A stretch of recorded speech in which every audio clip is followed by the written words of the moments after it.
Hi there, I'm Jamie Taylor. Welcome to Your Health Matters, brought to you by Kingman Regional Medical Center, your community-owned hospital.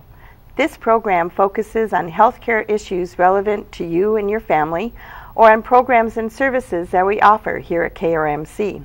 I hope you'll stay tuned after these messages. I've got a really exciting guest for the show today. We'll be right back. Welcome back to Your Health Matters. My guest today is Dr. Lorne Taylor.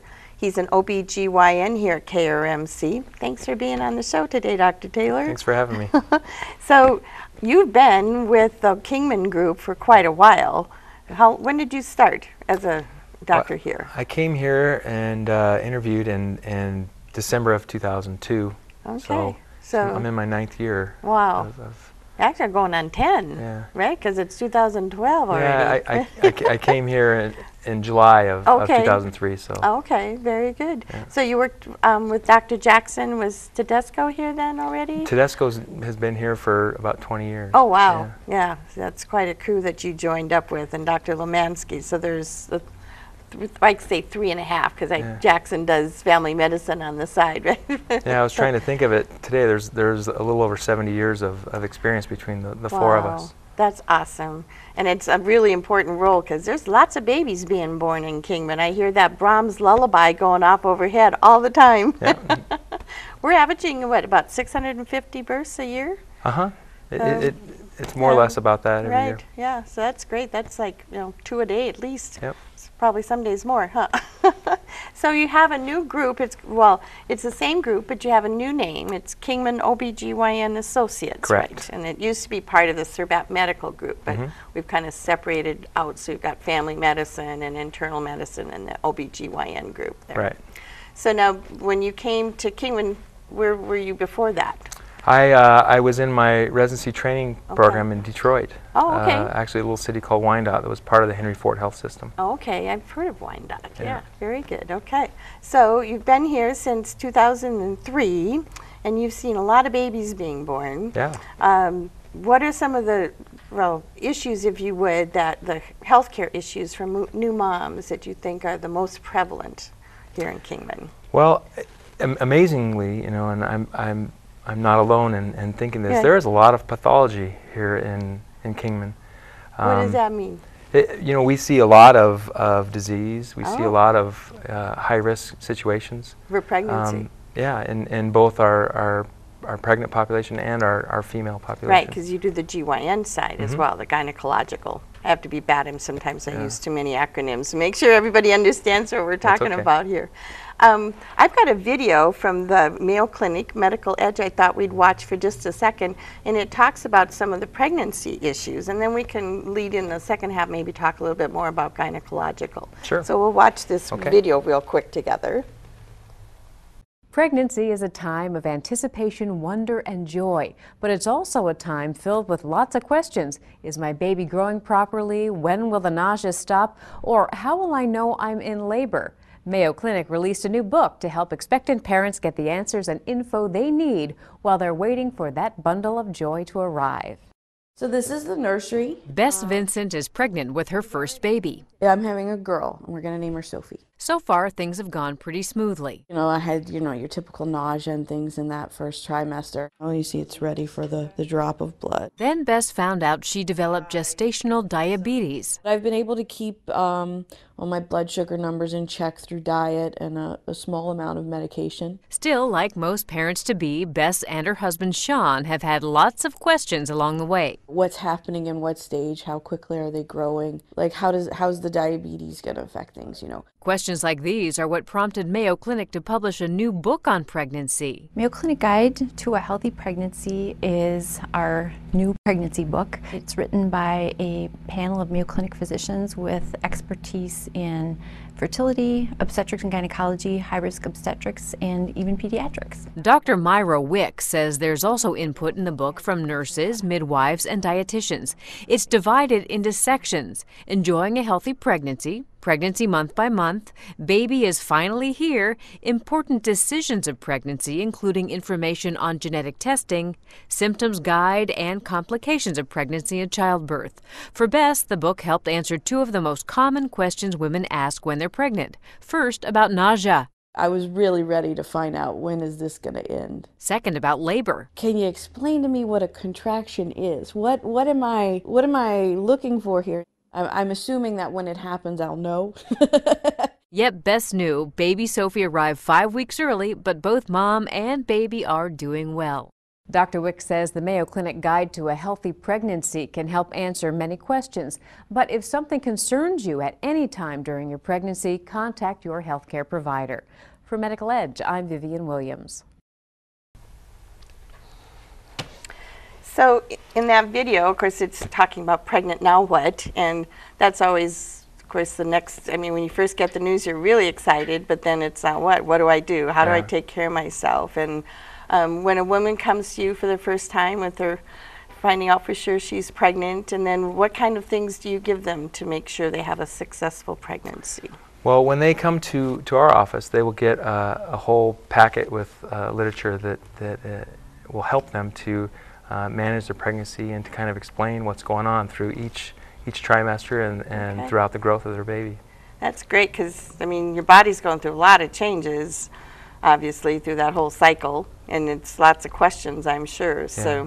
So if a woman has questions in between, we were talking before the show, there's a website that they can go to. What was that again? Womenshealth.gov is a great resource. Okay, womenshealth.gov. Yeah. Now, also in the video, it talked about Mayo Clinic has that great book, so I think that's available. They can probably order it online from the Mayo Clinic's website as well. Correct. And maybe sometime in the future we'll have that here.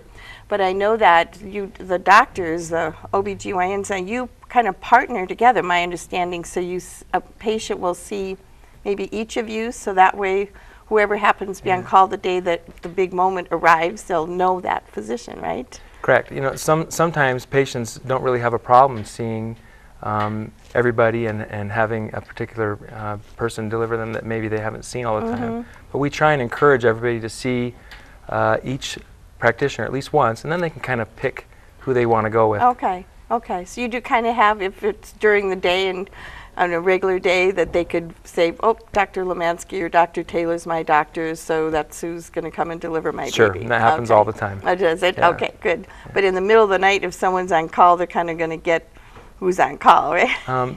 Usually, but sometimes we'll come in in certain circumstances as well. Well, that's very good. Yeah. That's pretty sometimes special. You get attached to people and you want to see it through to the end. Well, you've been 9 months with them, so through the good and the bad, all those changes that are going on. When we talk too about the different health issues that can be, now in the video they were talking about early gestational diabetes. So do you see that? Is that pretty common in Kingman? We do see that quite a bit here, especially quite a bit in our Native American population too. Yeah, and it can be corrected a lot through diet, right, and exercise, but then... Well, mostly it's, you know, if they are diagnosed with gestational diabetes, then, you know, they're put on a special diet. Okay. And we sometimes can manage them with some medicine and, you know, lastly insulin if they need control. Because there's side effects, obviously, for both mom and baby with the diabetes, right? There can be. There's significant side effects if a woman is a diabetic preconception. Once that she's become a gestational diabetic, the risks to baby aren't as significant. We're just trying to not have too large of a baby so that we have complications during delivery. Because that's the other thing that happens, right? The babies get bigger, they get much bigger, and it's a disproportionate growth. Sometimes the trunk is bigger proportionately than a normal baby. And so that's pretty much going to lead to a C-section. They can actually get stuck. Wow, you know? That's not a good thing. So then they'd end up with an emergency C-section probably. Sometimes. Sometimes, yeah. So it's better to get that. And I think that's, of course, one of the reasons why it is so important that women, as soon as they find or think they're pregnant, they get in and they have good health care through that whole pregnancy. It makes a big difference, right? It does.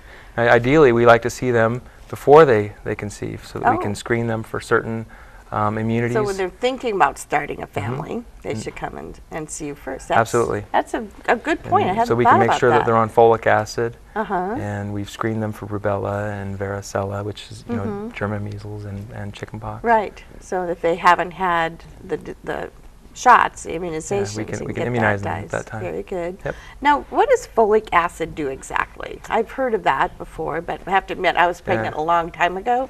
Folic acid is very important in pregnancy, especially the before you conceive and the first couple of weeks. Okay. You know, it helps to prevent neural tube defects, which are specifically like spina bifida and a condition called anencephaly, where the top of the cord doesn't close up and form all the way. So, and that's something is that a prescription or is that over the counter? You can buy it over the counter. Okay, yeah. but it's probably best if it's given with physician guidance, I would think. Yeah, but I mean, every woman should be on between 800 micrograms and 1,000 milligrams before they conceive. That's good to know. That's good to know. I have a daughter that's working on that. I'm going to have to make sure and tell her about that. Very good. So then what other types of, you're mentioning the pathologies in pregnancy, would you see a lot of here in Kingman? We see a lot of problems with high blood pressure. Oh. So that can certainly cause a problem in pregnancy. Mm-hmm. Sometimes it's a little bit difficult to differentiate between somebody who has a chronic problem and has a superimposed or a later developing high blood pressure problem, which can be associated with preeclampsia. Oh, okay. Okay, and so those, again, that's another reason to make sure you've got good health care from the beginning, so you can be aware of those kind of things. So I know that we have great staff in the OB department where the babies are born in. Do they have something set up? So I think I've heard you guys do like a little baby shower, and you bring the new moms in. Yeah, that's a great service that we have. Every month our staff puts on a baby shower, and there'll be the same baby shower atmosphere that you would expect, but we also explain a little bit about what to expect when you come in labor, and how to know if you're in labor, and how to care for the baby. We talk about circumcision, we talk about epidurals, pain management, and just kind of help alleviate some of the last stressors that some of these moms have and questions. Right, we have a question and answer session. Good. Now, if someone wanted to have a tour of the OB, is that something they could set up if they wanted to go up and see the floor beforehand? They're welcome to do that, and they're actually encouraged to do that. They can call ahead to the labor and delivery department, and they'll set that up for them. Because that's probably a good thing too, to know where to go, because usually when you're in the midst of it, you might be like either panicking or forget everything. Yeah, we've had people that show up in labor thinking that you come to the office. Oh dear. Yeah, no, we don't have the right delivery equipment here. So that's good. So I know that young women, young teen pregnancy is also a challenge here, and probably, again, I think one of the things important with the young gals that I have met and worked with, encouraging them to get in early, because so often they, of course, are either trying to hide it for as long as they can, and then they miss those important early months of health care. And so encouraging them to get in early is obviously important. It is, and especially because there are some key screening tests that we do in that first trimester. Great. Well, so we need to see them to do those. Right, exactly. Well, we'll talk about that a little bit more after these messages. So stick around. We'll be right back after these messages. Welcome back to Your Health Matters. My guest today is Dr. Lorne Taylor, an OB/GYN doctor here at KRMC. Thanks again for being on the show, Dr. Taylor. Thanks. So we were talking before the break about young teenage pregnancies, but I think it probably is appropriate for other pregnancies as well, that importance of getting in early. You were talking about some pre-screening or screenings that needed to be done. What was that? Right, and I agree that it's we have a little bit of a different population here with these younger patients, and it puts them at risk for certain things during their pregnancy. The screening tests are something that we like to do on everybody, and the first one, we do between 12 and 14 weeks. It's called the first trimester screen. It involves some blood work that will look at certain markers in mom's blood and compare them to other people in her age group and demographic. And the next is an ultrasound that actually measures a fold called a nuchal fold on the back of the baby, and is a marker for Down syndrome. Oh, wow. So they can tell early if everything's okay or not. Right, and it's a little bit different than a test that can be done a little bit later because it's a lot more specific when it's done early. Oh, okay. And so if they come in later, they've missed that opportunity, right? Not necessarily. Oh, okay. Between 15 and 20 weeks, we can do what is called the quad screen, which looks at 4 different specific items, and it also is a screen for Down syndrome and another chromosome abnormality, another couple of them. Okay, and good. that one's just not as specific. Okay, as the earlier one. Right. It doesn't really say that, you know, somebody has Down syndrome. It'll say they're, you know, that they have an increased risk, and then other things can be done. Right. Such as a targeted or a detailed ultrasound or an amniocentesis. That'll where you help can them actually get the genetic diagnosis. Okay, and then you'll know for sure. You'll know for sure at that point. Okay, and then of course the last trimester is really important too, because then that's when your body's going through lots more changes because it's getting ready. And I would think, I don't know, I just, like I said, I mean, it's been 40 years since I was pregnant, so things have changed quite a bit since then. But I just know how my relationship with my OB just made the experience. That's good. You know? But I mean, it's just so, I can't imagine not having that kind of relationship with the doctor that I'm entrusting not only my body, but my babies with. And you guys are awesome. It's a great team that's we're blessed to have here in Kingman. I don't know if everybody really understands what a great team we have. We do. This has been a great place to work, and I honestly feel most days that I have the greatest job in the world. Well, we all have days like that when we kind of go, But it's good when they're more the good ones than the not. Yeah. So, now, besides delivering babies, I mean, is that probably your funnest part of your job, would you say, or? Well, it certainly is. It's being a part of the most important aspect, usually, of a woman's life. And we feel that it's a privilege that we're allowed into that realm of their relationship. Right. It's very you cool. know, I still am amazed with the miracle of birth each time it happens. That's cool. That's cool. So you haven't gotten jaded. No, not yet. Okay. So, but you also do the gynecological side. Right. So what kind of things does that encompass? Well, we see a woman for her health needs throughout her whole, you know, reproductive, you know, life and beyond, and past menopause. So you help with that transition of menopause, but then if there are other issues that are going on, you can help identify those for them. And correct. And then we do the surgical aspect. Okay. Yeah, well. because I've heard that some women didn't even know that they could get, like if they needed a hysterectomy or some things like that, that for some reason they thought we didn't do that here in Kingman. I'm like, really? Yeah, why would you think that? we did hundreds of them last year. Right, yeah. So you obviously can take care of all of those kind of needs as well. Yeah. And then there's lots of changes, I know, from as our society's grown and changed and learned more about menopause, and there's different hormone replacement therapies and things, so you can help guide a woman making decisions. Yep, we do that on a daily basis. Yeah, there's a lot to see, or lots of decisions to make, I guess, along the way.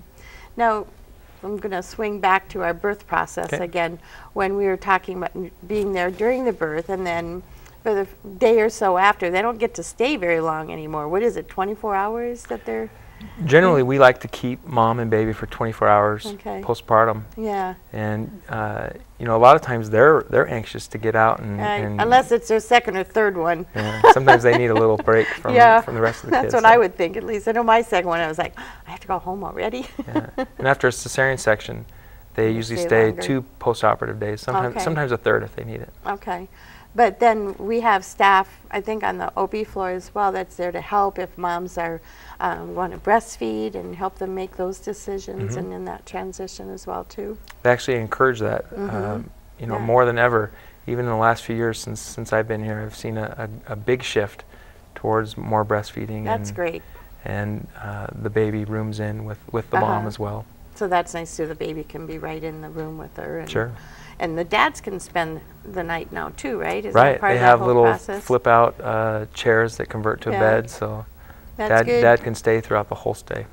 That's changed a lot since my babies too. Dads weren't even in the labor room. Now they can be part of the whole birth process, right?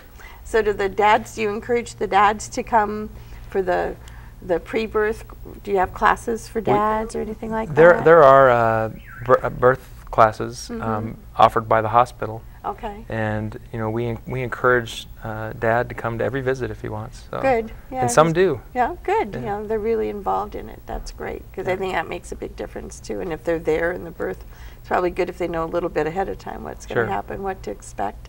Yeah, so if there's been some preparation, it makes the birth process a lot better. I bet so, versus them passing out on the floor like you see in the TV movies or something. That's good. Well, so what other things would you say are other areas of focus that the OBGYN group does? Well, like we said, the GYN aspect is probably about half, where we will do well woman exams and we'll help guide women through the care of their life and all the way through the end of the reproductive, yeah. Okay, very good. Now, one last thing too on when we've talked about coming early in the pregnancy. So at the beginning, what do you see a patient about once a month? And then how does it change? During the first trimester, you see them monthly. Okay. And then after about 26 or 28 weeks, it increases to about every 2 weeks. Okay. And then once they're about 36 weeks, or at the end, we see them weekly. Weekly. Okay. And then you're able to give them a little bit more of a heads up. Okay, it's getting close. Well, it gives us a heads up too, to know what to expect. Yeah. See if their cervix is changing. And the baby's moved and in position, and hopefully get some pre-warnings if there's going to be other challenges, right? So if there's any other things that you can think of, maybe that either a young woman or a woman that's getting ready or wanting to have a family, some things they should be doing besides the folic acid or being aware of? Well, we see a lot of women for problems with conception. Oh, okay, so you help there are with some things infertility. that they can do on their own that will help them before they come to see us. Like what? The diagnosis of infertility, either primary, which means they've never had a baby, or secondary, which they've had a baby but now they're having problems, is after a year of trying with unprotected intercourse. So a lot of times they'll come to us and want to know what we can do to help them. And if people have done a little bit of homework, it can save them some of the time that it takes us to help them. So what's the homework? What would that be? They can see if they're ovulating. Okay, that's temperature, right? Taking a temperature? Well, that used to be a big part of it. Yeah. Now they have over-the-counter ovulation kits. Oh, they do? See, didn't even know that. And it measures luteinizing hormone, or LH. Okay. And they can actually tell when they're ovulating. And if they're not ovulating and they come and tell us that, like I haven't ovulated for the last 6 months, we can sometimes help them with some medicine to help them ovulate. That will help make that happen then. Oh, see? Every time I do this show, I learn something new. And we also look at the male aspect too, because that's a huge part of it. Yeah, okay, that takes two. If they're ovulating and they still haven't been able to conceive, then we'll do male testing at that point. So that's good to know. So keeping track of, and probably even maybe keeping a journal of how long they've been trying and doing the ovulating, that's important. That's the very first thing we tell them to do, is to keep a menstrual log and to start writing things down so that we can kind of save time.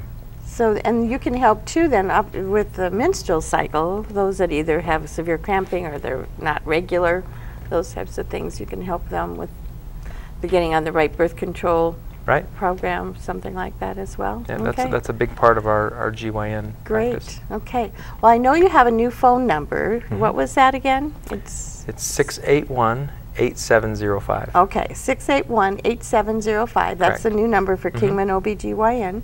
So if anybody needs to make an appointment to see you or has some questions, they can call that number. Correct. All right. Well, thanks for being on the show. It was great to have you. Thanks. I hope you'll join us again next week. I've got another great guest to be on the program. We'll see you then.